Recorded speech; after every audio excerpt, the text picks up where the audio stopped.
Hello বন্ধুরা, আমি শাকগর্নিল। এখন আমি করব দিনজিৎ আয়াথান পরিচালিত কিষ্কিন্দা কান্ডাম নতুন মালায়ালাম সিনেমার রিভিউ। এই সিনেমাটার ভালো দিক নিয়েই আলোচনা হবে, তার কারণ সিনেমাটার মধ্যে সত্যি বলছে কোনো খারাপ দিক নেই। মানে মালায়ালাম ছবি যে লিগে খেলছে ওদের ফিল্ম ইন্ডাস্ট্রি, জাস্ট মানে ভাবা যায় না। মানে এত ভালো ছবি বানাচ্ছে, অন্যান্য ফিল্ম ইন্ডাস্ট্রি এই লেভেলটা ম্যাচ করবে কি করে? মানে ওরা ওরা নেক্সট লেভেলে চলে গেছে সত্যি বলতে। এই ছবিটা সম্পর্কে অনেক কিছু শুনছিলাম যে খুব ভালো হয়েছে, খুব একদম দুর্দান্ত। এবার আপনি কি করেন যে আপনি প্রচুর এক্সপেকটেশন সেট করেন যে ছবিটা তাহলে বোধহয় সত্যিই খুব ভালো হবে। অনেক ক্ষেত্রে এক্সপেকটেশন ম্যাচ করেন, আর খুব কম ক্ষেত্রে এরকম হয় যে আপনি যে এক্সপেকটেশনটা রেখেছেন তার থেকেও বেশি কিছু ছবিটা যখন আপনি দেখছেন, মানে আপনি বুঝতে পারছেন যে এখনও যথেষ্ট কথা হচ্ছে না। এই যে হাইপটা তৈরি হয়েছে ছবিটাকে কেন্দ্র করে সিনেলাভারদের মধ্যে, আরও অনেক বেশি চর্চা প্রয়োজন। এরকম ধরনের ছবির আরও অনেক বেশি রিচ হওয়া দরকার, সমস্ত মানুষের দেখা দরকার এরকম ছবি। কিষ্কিন্দা কান্ডামের গল্পটা যদি একদম সংক্ষেপে বলি, মানে মালায়ালাম সিনেমার গল্প বলা অ্যাকচুয়ালি টাফ, কারণ ওরা এমন একটা পয়েন্ট থেকে গল্পটাকে শুরু করে এবং এমনভাবেই গল্পটাকে খুলতে থাকে একটু একটু করে। মানে আপনাকে যদি গল্পটা আমাকে পরিষ্কার ধারণা দিতে হয় তাহলে হয়তো সিনেমার প্রথম 45 মিনিট আমি আপনাকে বলে দিচ্ছি, যে জিনিসটা করা উচিত হবে না। আমি জাস্ট পিস অফ ইনফরমেশন কিছু শেয়ার করছি আপনাদের সঙ্গে। একটা চরিত্র, বৃদ্ধ একজন, তার একটা গান হারিয়ে গেছে। ইলেকশনের সময় গানগুলো ফেরত দিতে হবে, তার গানটা হারিয়ে গেছে। অন্যদিকে দেখতে পাচ্ছি এই যে বৃদ্ধের ছেলে, যে বেসিক্যালি এই ছবির প্রোটাগনিস্ট, অ্যাকচুয়ালি বৃদ্ধ প্রোটাগনিস্ট, ছেলের যে চরিত্রটা, তার একটা 3 বছর আগে হাদসা হয়েছিল। সেই চরিত্রটার যে সন্তান ছিল, বাচ্চা ছেলে একদম, 3 বছর আগে সেই বাচ্চাটা গায়েব হয়ে যায়। এবার এই বাচ্চাটা গায়েব হওয়াটার রহস্যটা কি, বা সেটার সঙ্গে কানেকশনটা কি, এই যে পিস্তলটা হারিয়ে গেছে কি কানেকশন এক্স্যাক্টলি, যাবতীয় জানতে গেলে আপনাদেরকে এই ছবিটা দেখে নিতে হবে। এখন প্রথম কথা যেটা, সেটা হচ্ছে এই যে ডিরেক্টর, তিনি না মিস্ট্রি থ্রিলার জনরাটাকে একেবারে গুলে খেয়েছেন, একদম গুলে খেয়েছেন। মানে এই জনরা স্পেশালিস্ট না হলে ডিরেক্টর এই লেভেলের ছবি সত্যি বলতে বানানো যায় না। মিস ডিরেকশন কীভাবে এস্টাবলিশ করতে হয়, কীভাবে সেট করতে হয় অডিয়েন্সের মাথার মধ্যে, সেটার প্রাইম এক্সাম্পল হচ্ছে এই ছবিটা। এই সিনেমাটার মধ্যে নানান রকম পিস অফ ইনফরমেশন অডিয়েন্সকে একটু একটু করে জানানো হয় এই চরিত্রগুলো সম্পর্কে, কিংবা পাস্টে কি হয়েছিল, প্রেজেন্টে কি হচ্ছে। এবার এই ইনফরমেশনগুলোর মধ্যে আসল যে রহস্যটা, সেটাকে কেন্দ্র করে কিছু ইনফরমেশন রয়েছে, আবার অনেকগুলো ইনফরমেশন এরকম রয়েছে যেগুলো মিস ডিরেকশন, যেগুলো অডিয়েন্সের মাথায় ফিট করা হচ্ছে এই জন্যেই যাতে অডিয়েন্স ভুলভাল জিনিসপত্র নিয়ে ভাবে এবং সে প্রচণ্ড পরিমাণে ওভার কনফিডেন্ট হয়ে পড়ে যে ভাই আমি তো ক্র্যাক করে ফেলেছি, আমি তো বুঝেই গেছি কি ক্লাইম্যাক্সে গিয়ে দেখাবে। যে কারণে অনেক সময় কিন্তু এরকম মনে হয় যে ভাই ডিরেক্টর থেকে আমরা এগিয়ে রয়েছি দর্শক হিসেবে, কিন্তু ডিরেক্টর সেটা স্মার্টলি অ্যাকচুয়ালি ছবির মধ্যে রেখেছে এই কারণেই যাতে অডিয়েন্স এই ফিলিংটা পায় যে ভাই আমি তো বুঝে গেছি। কিন্তু লাস্টে গিয়ে যখন বুঝতে পারে দর্শক যে আসলে কিচ্ছু বুঝতে পারিনি, তখন আসল মজাটা আসে। মিস ডিরেকশন যদি সঠিকভাবে ক্লাইম্যাক্সে তার সিগনিফিকেন্স না পাওয়া যায়, তাহলে কিন্তু সেটা খুব বিচ্ছিরি লাগে, দর্শকের মনে হয় যে ভাই চিটেড, সে চিটেড ফিল করে। আমি অন্ততপক্ষে সেরকমই মনে করি। সেই জিনিসটা কিন্তু এই ছবির মধ্যে হয় না। মিস ডিরেকশনের প্রাইম এক্সাম্পল, বারবার বলছি, একটাই প্রশ্ন, বাচ্চাটার সঙ্গে পাস্টে কি হয়েছিল, কেন সে গায়েব হয়ে গেছে।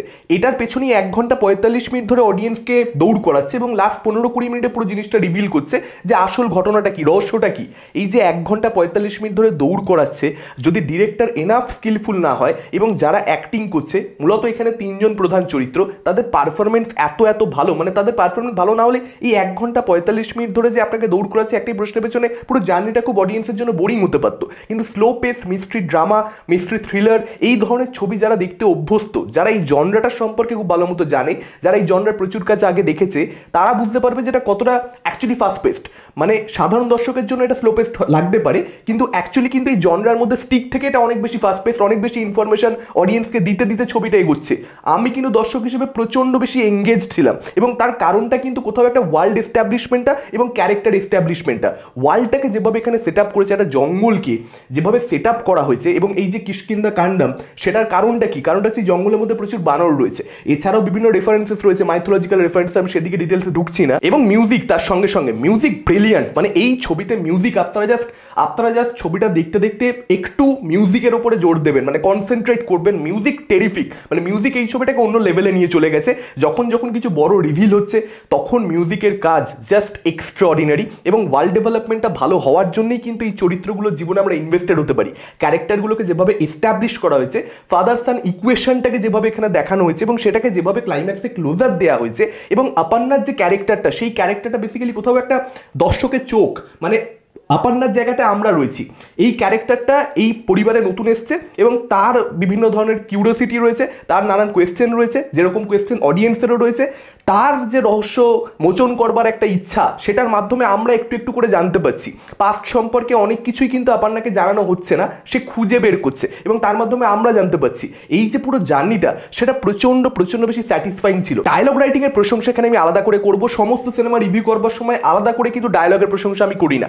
ডায়লগ রাইটিংয়ের প্রশংসা এই কারণে করছি না যে প্রচণ্ড পোয়েটিক কোনো ডায়লগ রয়েছে বা অনেকগুলো পোয়েটিক মানে খুব একেবারে মাহাত্ম্য রয়েছে, অর্থ রয়েছে, ইন্টারনাল, সেরকম কোনো বিষয় নয়।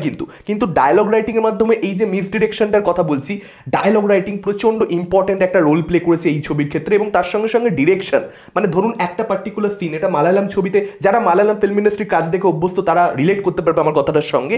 ধরুন একটা সিন, সেখানে কোনো ডায়লগ নেই, সেখানে ক্যারেক্টারদের এক্সপ্রেশন দেখানো হচ্ছে এবং সেই এক্সপ্রেশন এমন, মানে ডিরেকশনটা এমন হয়েছে, অভিনেতাদের থেকে এমন পারফরমেন্স বের করে আনা হয়েছে যে সেই পার্টিকুলার সিনে ডায়লগ না থাকা সত্ত্বেও অনেকগুলো কথা হয়তো সেই সিনটা বলে দিচ্ছে এবং সেটা কোথাও একটা মিসডিরেকশনে হেল্প করছে। বা পার্টিকুলার এমন কোনো এক্সপ্রেশন যেখান থেকে অডিয়েন্স মনের মধ্যে ওই পার্টিকুলার চরিত্র সম্পর্কে বা ওই চরিত্রগুলোর মধ্যে যে ইন্টারনাল রিলেশনশিপ রয়েছে সেটাকে কেন্দ্র করে নানান রকম ভাবনা অডিয়েন্স মাথার মধ্যে গড়ে তুলতে থাকছে।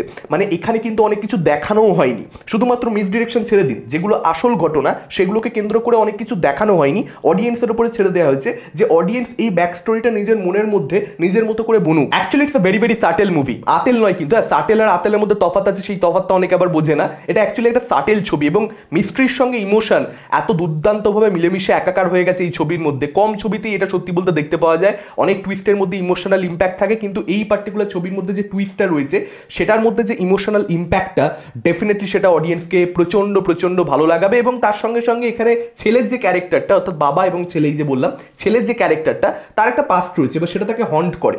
সেই হন্ট করার যে বিষয়টা এমনভাবে সেটাকে দেখিয়েছে, আপনি বুঝতে পারবেন যে প্রচণ্ড সেটার উপরে জোর হয়তো দেওয়া হচ্ছে না, খুব অল্প স্বল্প কিছু সিন দেওয়া হচ্ছে।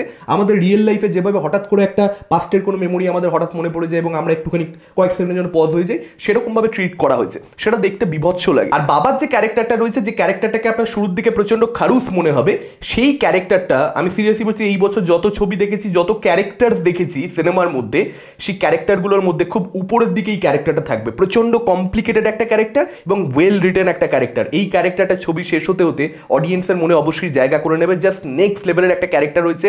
এবং তার সঙ্গে সঙ্গে ছেলের যে চরিত্রটাকে একটা সময় অবধি আপনার মনে হবে যে এই ক্যারেক্টারটা ইটস এ গুড ক্যারেক্টার, ঠিক আছে, বাবার লেভেলে যেতে পারছে না। ছেলের ক্যারেক্টারটাও ছবি শেষ হতে হতে এমন একটা জায়গাতে উঠে যাবে, মানে আপনি ভাববেন যে ভাই বাবা ছেলের যে চরিত্রটা এত দুর্দান্ত লিখেছে, ওদের মধ্যে যে সম্পর্কটা, সেটার মধ্যে যে সাটেলটি, ভাই এক্সট্রাঅর্ডিনারি, এত বেশি লেয়ার্ড রিলেশনশিপ এবং সেটাকে কেন্দ্র করে একটা মিস্ট্রি থ্রিলার, জাস্ট চূড়ান্ত ছবি হয়েছে। বিজয় রাঘবন জাস্ট অভিনয় করে ফাটিয়ে দিয়েছে, এক্সট্রাঅর্ডিনারি পারফরমেন্স। আপান্না বালুমুরালি, আসিফ আলী প্রত্যেকে নিজের জায়গাতে ভীষণ ভালো অভিনয় করেছে। এবং সাম আপ আমি এটা বলেই করবো, একটা খুব সাধারণ গল্প, একদম সিম্পল গল্প, স্ক্রিন প্লের মধ্যে খেলে এবং সেখানে এক্সট্রাঅর্ডিনারি ক্যারেক্টার্স দিয়ে কিভাবে একটা ছবিকে নেক্সট লেভেলে নিয়ে যেতে হয়। মানে একটা কথা আছে না যে সাধারণ গল্প দিয়ে একটা ভীষণ ভালো ছবি হতে পারে যদি স্ক্রিন প্লের মধ্যে খেলা যায় এবং কমপ্লিকেটেড ক্যারেক্টার্স দিয়ে। মানে জাস্ট এই ছবিটা আপনারা দেখুন, যারা দেখেননি কি করছেন আমি জানি না, আমি এতদিন কেন দেখিনি আমি নিজেও সত্যি বলতে জানি না। আমার তাড়াতাড়ি দেখা উচিত ছিল, ওটিটি রিলিজ হওয়ার জন্য আমাকে অপেক্ষা করতে হয়েছে। এইসব সিনেমা আমাদের এখানে রিলিজ হয় না, হলে গিয়ে উল্টো পাল্টা সিনেমা দেখতে হয়, ভালো সিনেমাগুলো সালা দেখতে পারি না। এর থেকে দুর্ভাগ্যজনক কিছু হয় না। যারা দেখে ফেলেছেন কীরকম লেগেছে ডেফিনেটলি আমাদের সেটা আপনারা কমেন্ট করে জানাতে পারেন। এই ভিডিওটা ভালো লাগলে লাইক করতে পারেন, শেয়ার করতে পারেন। আমাদের চ্যানেল নতুন হলে চ্যানেলটাকে অবশ্যই সাবস্ক্রাইব করতে পারেন। আজকের মতন টাটা, চোখ রাখুন পরবর্তী ভিডিওতে।